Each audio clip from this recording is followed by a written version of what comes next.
কাটা তার দিয়ে বাংলাদেশের মতো দেশকে এখন ডর দেখানোর মতো জায়গা নেই।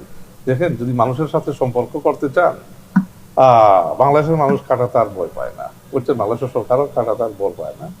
যেখানে আমাদের কথা বলা দরকার আমি কথা বলবো। ওই নমুনায় যদি কেউ ভোটার করতেও চায়, এই বাংলাদেশ সেই জঘন্য গুলামি বাংলাদেশ না যে বসে দেখবে, মানে ওই বাংলাদেশের পরিকল্পনা আছে কি করতে হবে। দেখেন, আমাদের দেশে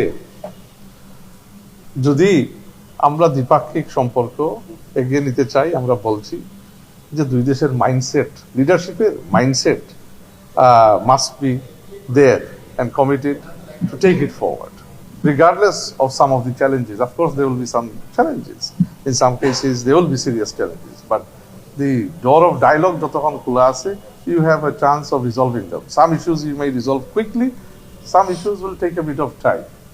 তো এখন ওয়েস্ট বেঙ্গলে যে সরকার নতুন গঠিত হয়েছে, ইলেকশনের রেট্রিক may have been extreme, মানে আপনার ভালগার কোনো ক্ষেত্রে অনেক সময় ইলেকশন জিতার জন্য মানুষ থ্রো করে, কিন্তু running a practical government is also a different thing. তো দেখি, আমরা একটু সময় দেই যে রেট্রিক আর governance is it the same thing that the BJP West Bengal government intend to পারসু।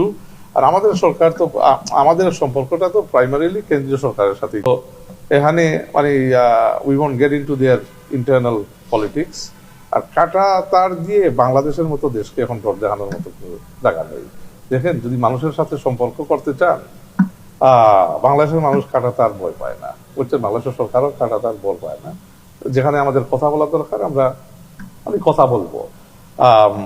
So এখানে তো আপনার মানে ওই অঞ্চলের লোকজন যদি দেখেন, মানে if we are looking at building people to people connection and visibility, তখন ওনাস হচ্ছে বর্ডারে ভারতও দেখাইতে হবে এই মানবিক approach to dealing with security. এখানে তো আর আপনি মানে আগে যে কাহিনী হল যাচ্ছি, যদি মানুষ মানে গুলি মারে হত্যা করা হয় বা তারে লাগাইয়ে আপনি ফেলে রাখবেন, যেগুলো আগে দেখছি আমরা হাসিনার সময়, তো ওই নমুনায় তো আর বর্ডার কোনোদিন ইনশাল্লাহ আসবে না।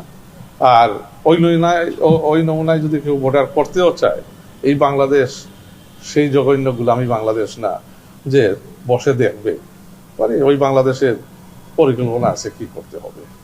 তো ইনশাআল্লাহ আশা করি ওই পথে যাবে না, বিকজ মানে নেইবারিং দেশগুলা মানে in terms of we must maintain regional peace, আমাদের রিজনে peace, stability. So we want dialogue with our neighbours, our countries in our region, যেখানে আমরা সবাই একটা কর্ডাইল স্পেসে থাকতে চাই। চ্যালেঞ্জেস তো অবশ্যই থাকবে, আছে, এটা আসবে।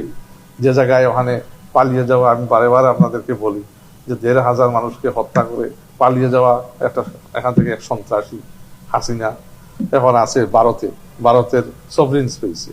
যে ওইটাও বজায় রাখতে হবে যে ভারতের সভরিন স্পেস থেকে কোনো ধরনের ডিস্টেবিলাইজেশন করার চেষ্টা না হয় আমাদের দেশে, যাতে তাকে ওই স্পেস না দেওয়া হয়। তো আমরা আশা করি, যেমন আশ্বস্ত আমরা হয়েছি ভারতের সরকার থেকে, যে ওই স্পেসটা তারা দিবে না।